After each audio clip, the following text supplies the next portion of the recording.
Mesdames et messieurs, bonsoir et bienvenue à cette émission d'Info 9. C'est toujours avec grand plaisir que nous le recevons à chaque année. Il vient nous parler de la campagne de levée de fonds pour la Fondation canadienne du Rhin. Alors, c'est M. Lévi Trottier. M. Trottier, bonsoir. Bonsoir, M. Lacasse. Et cette année, il est accompagné par la présidente d'honneur de cette même campagne, Mme Lise Langlois. Mme Langlois, bonsoir. Bonsoir. Bienvenue à cette émission, Mme Langlois. Merci. La campagne, M. Trottier, bon, c'est à chaque année, on en parle, mais elle est tellement importante, elle est, on pourrait dire, d'une importance capitale pour la Fondation. C'est dans l'Abitibi-Témiscamingue, mais nous, ici, on se concentre sur l'Abitibi-Ouest. C'est en plein ça, c'est notre campagne pour l'Abitibi-Ouest. Cette année, la date, c'est du 19 au 31 mars. Okay. Alors, on donne toujours 2 semaines là, pour que les gens aient le temps de faire leur porte-à-porte. Okay. Nos 210 bénévoles sont trouvés actuellement, avec peut-être un petit peu plus de problèmes, parce qu'on s'aperçoit que les gens vieillissent. Oui, on s'en est parlé un petit peu avant l'émission, puis il y a quelques semaines passées, parce que on s'était rendu compte qu'il y avait des personnes déjà qui passaient, qui faisaient du porte-à-porte, et on savait que la campagne était en mars, et on était en février, et il y avait déjà des personnes, on se demandait qu'est-ce qui se passait, alors je vous avais appelé pour ça. C'est un peu la question, parce qu'il y a des gens qui quittent. Alors, ces personnes-là ont passé avant la date qui vont vers le sud, trouver du soleil. Et puis, vu que c'est difficile de trouver des recruter des bénévoles, on a dit on va les prendre avant qu'ils partent. Ben oui, alors, c'est pour ça qu'on a quelques personnes qui ont fait du porte-à-porte, mais c'est mineur, ça peut représenter peut-être 5 de... Exactement. Les localités qui sont visitées en Abitibi-Ouest? Les 22 municipalités sont visitées. Il y a seulement que Languedoc qu'on ne touche pas. OK. Mais la balance, on est partout. On a des coordonnateurs dans toutes les paroisses. Et puis, l'équipe va être prête pour le 19. Tout est en branle. Et puis, Madame Langlois, ça nous fait très plaisir de vous parler. Vous êtes toujours la bienvenue à cette émission. Vous êtes présidente d'honneur de cette campagne-là. Comment on vous a approché pour être présidente et pourquoi vous avez accepté? Parce que c'est un beau défi. Oui. C'est Luc Trottier et M. Trottier qui m'ont approché à la fin de l'année 2011, exactement en novembre. OK. Et j'ai été très flattée, œuvrant dans le domaine de la santé depuis 25 ans en Abitibi-Ouest. Et ayant participé, je l'espère, à améliorer l'accessibilité aux soins et étant maintenant chef de programme pour le département d'hémodialyse. Mais c'est avec grand plaisir que j'ai accepté parce que je considère que je suis choyée d'être en santé et maintenant j'essaie de redonner un peu. C'est un beau cadeau, ça. Oui, c'est un beau cadeau parce qu'aujourd'hui, avec tout ce qui se passe, être en santé aujourd'hui, ça n'a pas de prix. Tout simplement, et quand vous dites que c'est vraiment un beau cadeau, oui, c'est vrai. Quel sera votre rôle, Mme Langlois, lors de cette campagne? Actuellement, c'est surtout pour la sollicitation, aller rencontrer les gens des entreprises de l'Abitibi-Ouest et un petit peu également, peut-être à l'extérieur. Mais c'est d'être porte-parole et de contribuer à faire connaître la maladie rénale en Abitibi-Ouest et d'aller chercher des fonds pour la Fondation canadienne. J'aimerais qu'on fasse juste qu'on ouvre une parenthèse, Mme Langlois, sur le centre de dialyse. J'en parle à chaque année avec M. Trottier. Puis c'est tellement important parce qu'on sait qu'il n'y a pas tellement longtemps, il n'y a pas tellement de décennies passées, il fallait aller à Rouen, même il y a plusieurs années passées, il fallait même se rendre à Montréal pour avoir des soins, d'avoir ça chez nous en Abitibi-Ouest pour ceux, parce que c'est vraiment... quand on est pris, parce qu'il faut dire que quand on est pris pour aller en hémodialyse, si on peut le faire chez nous, c'est un plus. Alors, parlez-moi un petit peu de ce centre-là. Okay. Est-ce que vous êtes très près de ça? Oui. C'est un service spécialisé que nous avons la chance d'offrir à notre population d'Abitibi-Ouest. Et le nombre de patients d'Abitibi-Ouest va varier entre 8 et 13 actuellement.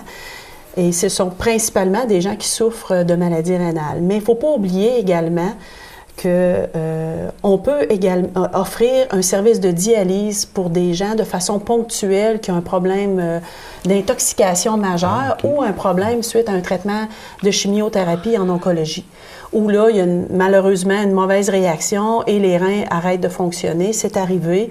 Et on peut garder les gens ici. On les traite directement à la SAR pour une courte période de temps, mais ils n'ont pas besoin d'aller à l'extérieur. Alors, c'est principalement pour les gens qui ont besoin de dialyse 3 fois semaine, mais également pour des gens qui, pour une courte période de temps, vont souffrir d'insuffisance rénale.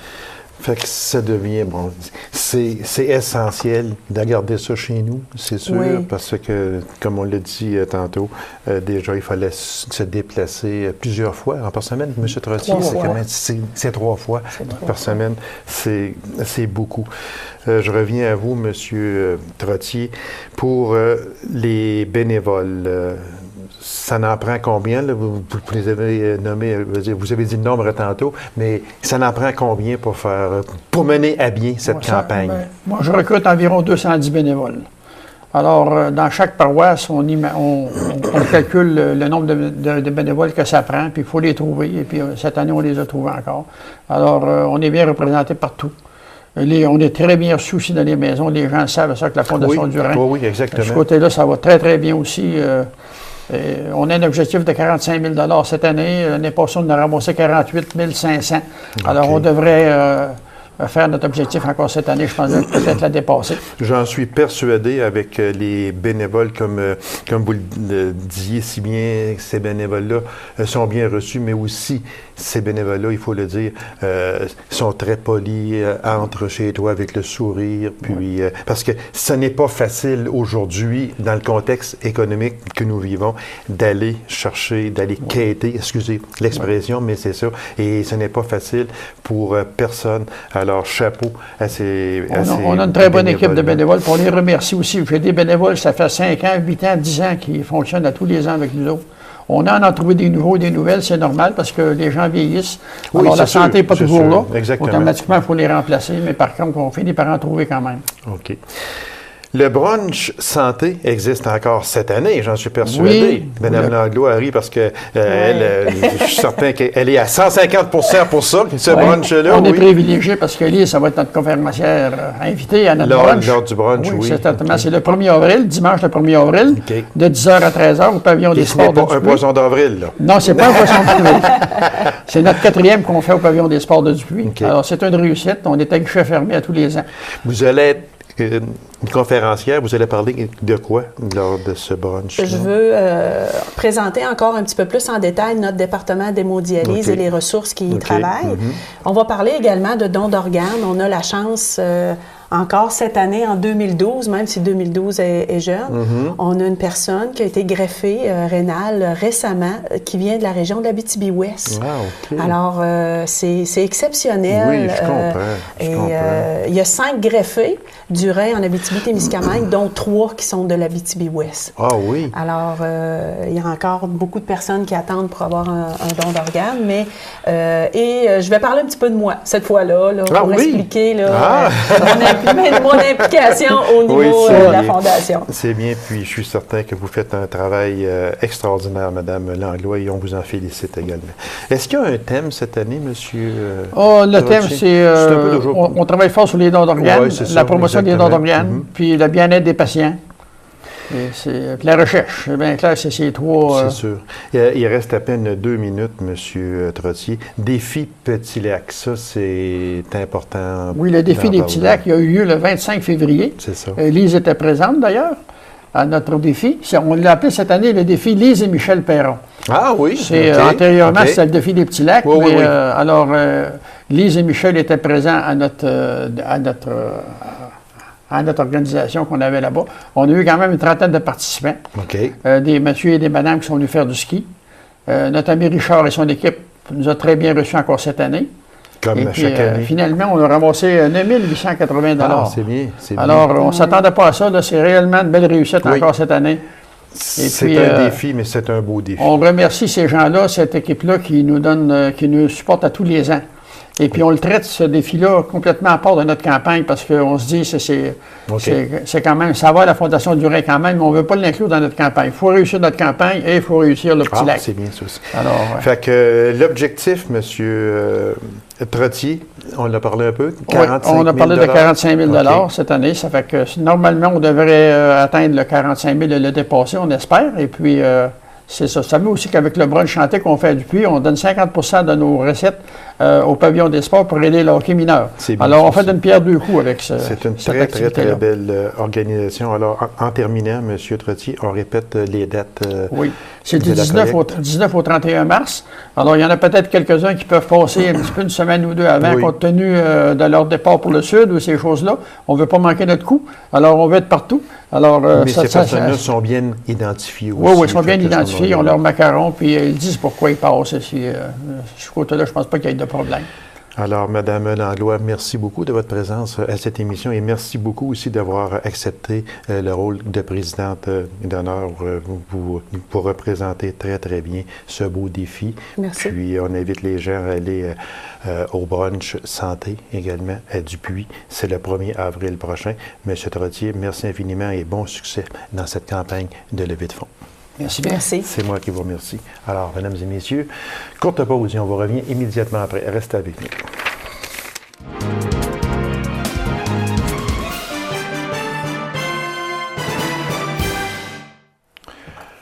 Un premier roman après 9 ans de gestation. Les coureurs d'aventure a vu le jour. Alors, mesdames et messieurs, de Palmarol, l'auteur, M. Jean-Pierre Robichaud. M. Robichaud, bonsoir. Bonsoir, M. Larocque. Merci d'avoir accepté cette invitation, M. Robichaud, parce que moi, j'aime recevoir les artistes, aller dans le domaine culturel.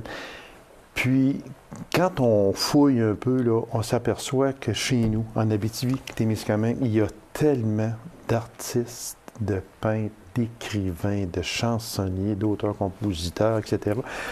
On est une région, l'Abitibi-Témiscamingue, où on en compte énormément. Alors, j'aime les recevoir, j'aime les faire connaître également.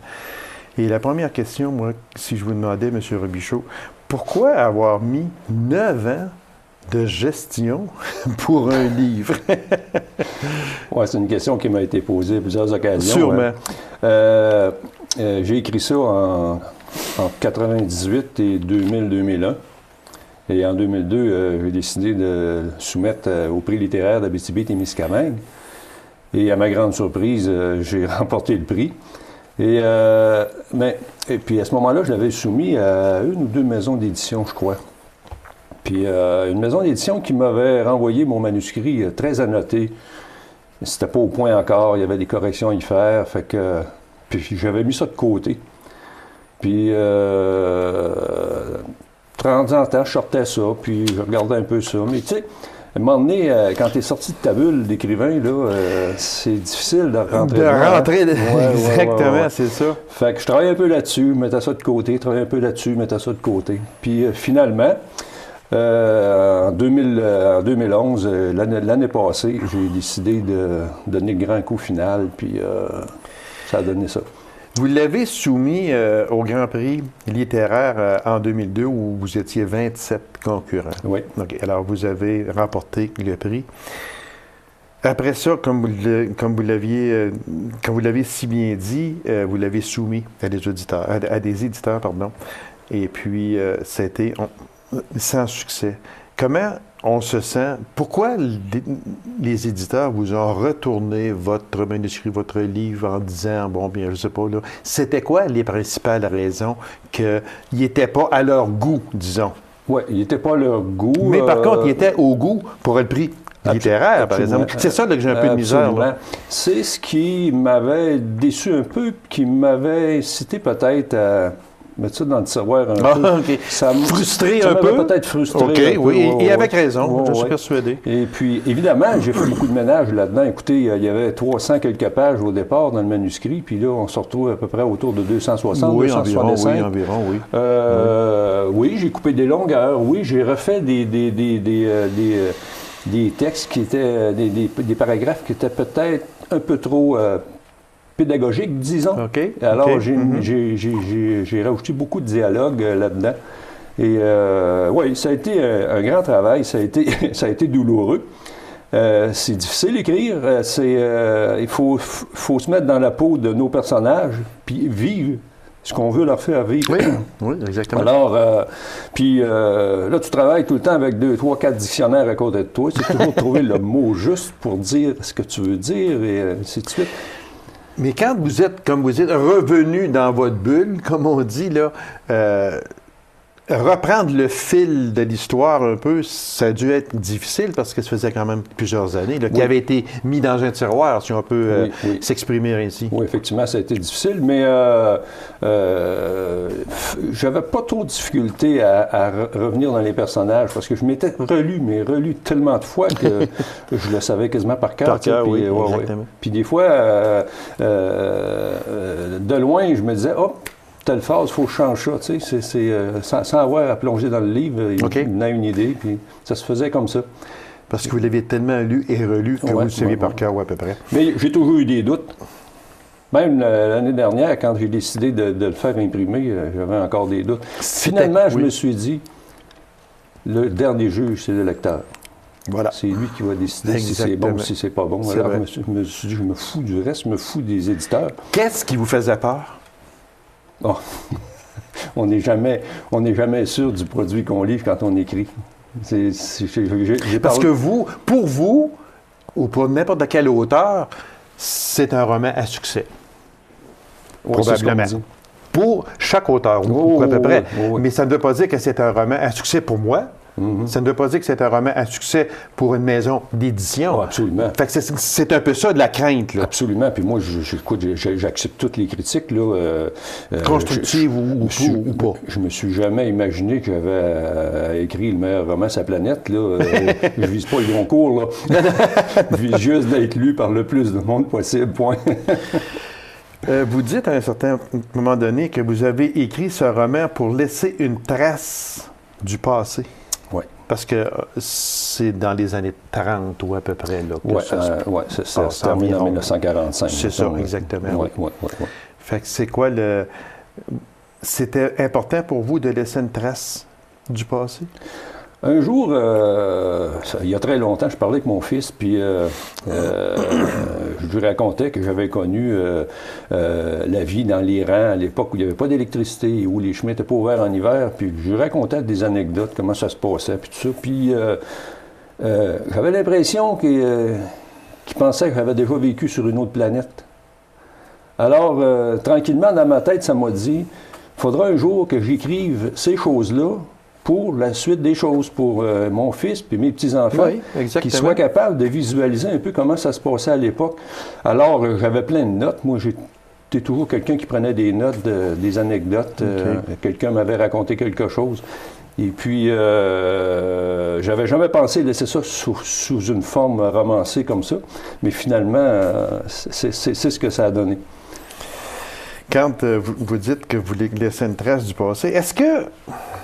Question comme ça. Est-ce que vous êtes nostalgique du passé? Des fois.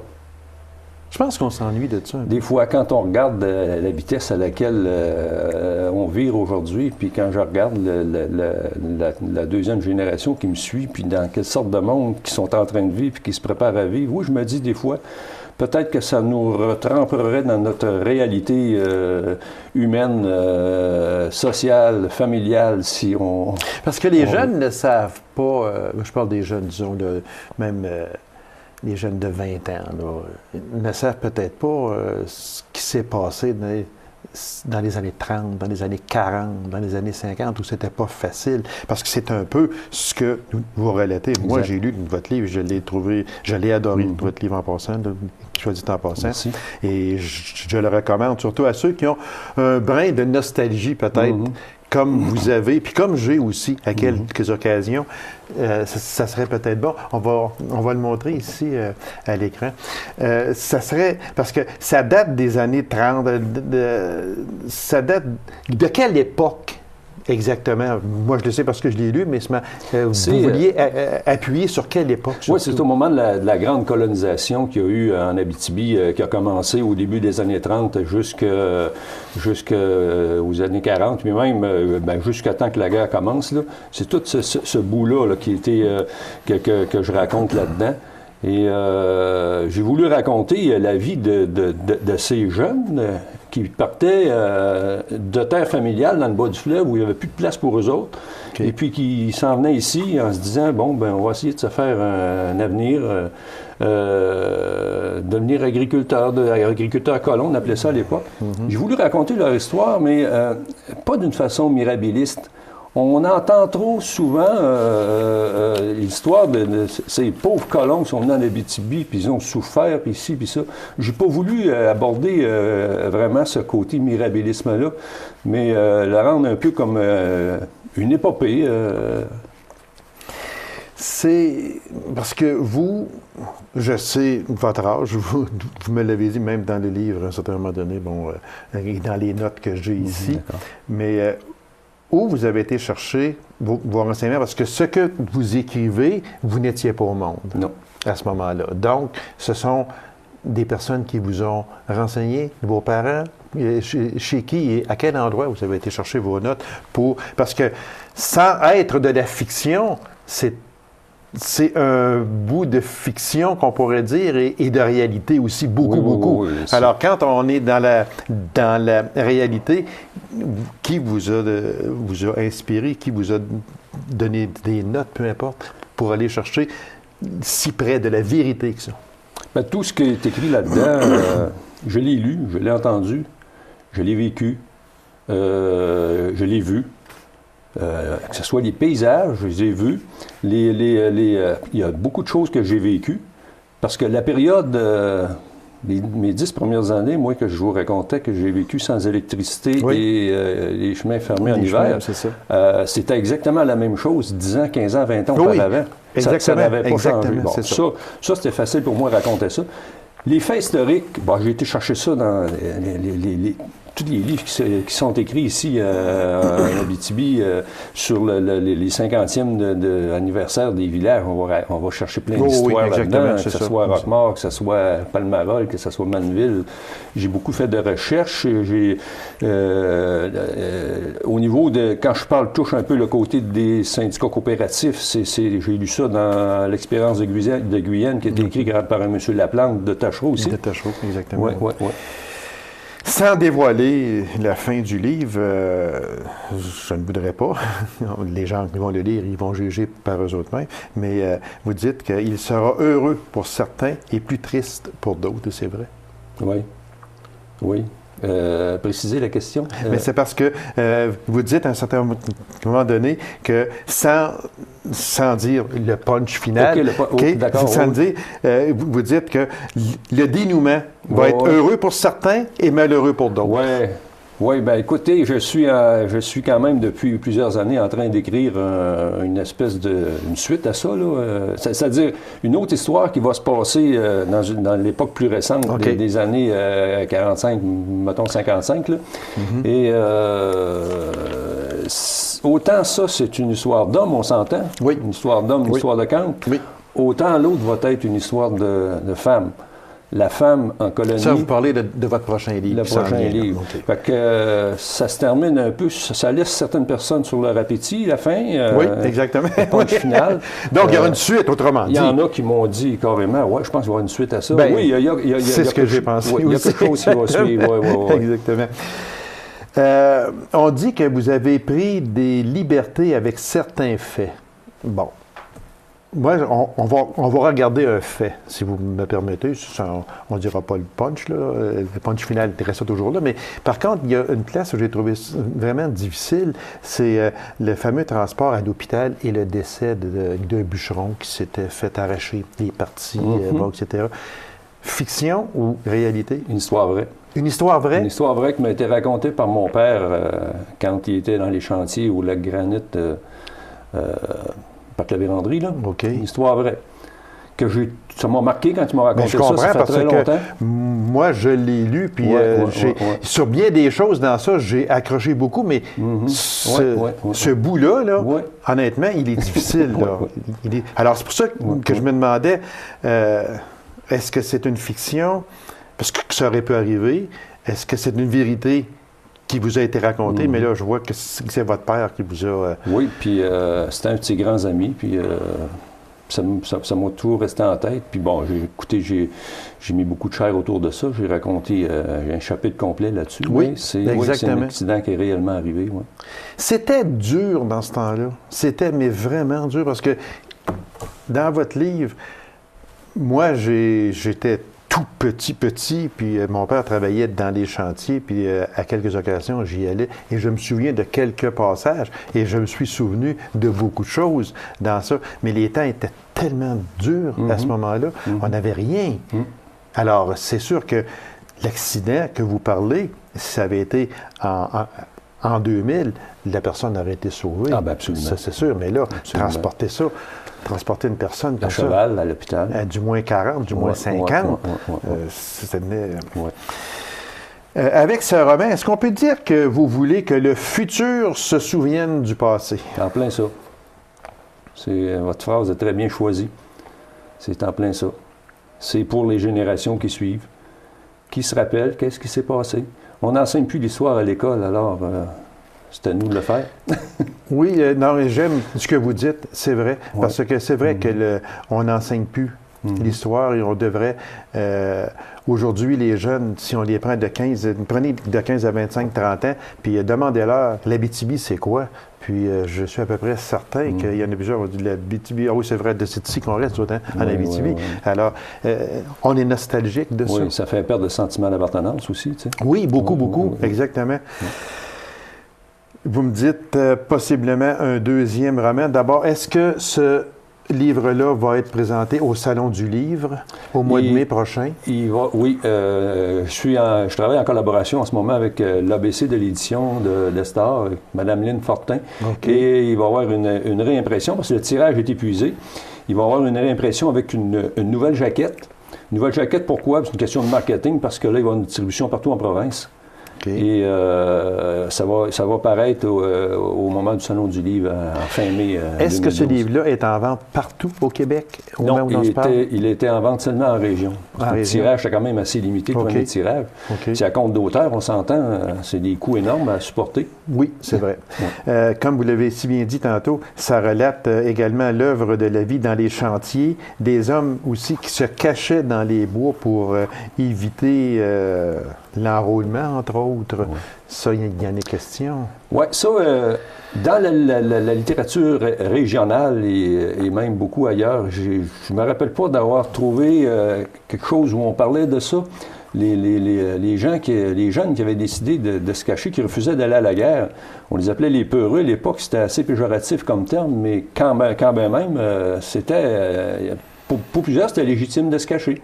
Et j'ai voulu en parler parce qu'en même temps, c'est venu freiner l'élan des colons qui se lançaient en agriculture à l'époque. Tous ces jeunes-là qui ont été conscrits pour partir à la guerre, tout s'est comme arrêté, là. Un autre roman qui pourrait paraître quand, M. Robichaud? Ah, ça, je suis vraiment incapable. Vous ne prendrez pas 9 ans, alors? Non. Je suis incapable de dire, écoutez, c'est... Mais est-ce qu'il est en écriture actuellement? J'ai probablement la moitié d'écrit, là. OK. Oui, la moitié des chapitres d'écrit en ce moment, là. Fait que là, si vous en avez la moitié, vous ne prendrez pas 4 ans à nous le présenter, M. Robichaud. Qui peut... Ce sera complètement différent de celui-là, celui que vous êtes après écrire. La toile de fond, ça va ressembler on va toujours dans les années antérieures. Dans ces années-là, dans ces années où c'était très difficile de vivre et de survivre. Mais comme je vous disais tantôt, ça va être plus une histoire. Je veux raconter la femme de colonie avec ses peines, ses misères, ses joies, ses 7-8 mois passés tout seul à la maison quand le mari était parti au chantier, des choses comme ça. Ce sera encore un très beau roman, j'en suis persuadé. Monsieur Robichaud, merci infiniment, puis on encourage les gens à acheter Les coureurs d'aventure de Jean-Pierre Robichaud, prix littéraire Abitibi-Témiscamingue en 2002. Monsieur Robichaud, merci infiniment. On a hâte de lire votre second roman. Bien, je vous en prie, Monsieur Lacorce. Merci beaucoup. Alors, mesdames et messieurs, merci d'avoir été là. On se donne rendez-vous à une prochaine émission d'Info 9. Au revoir.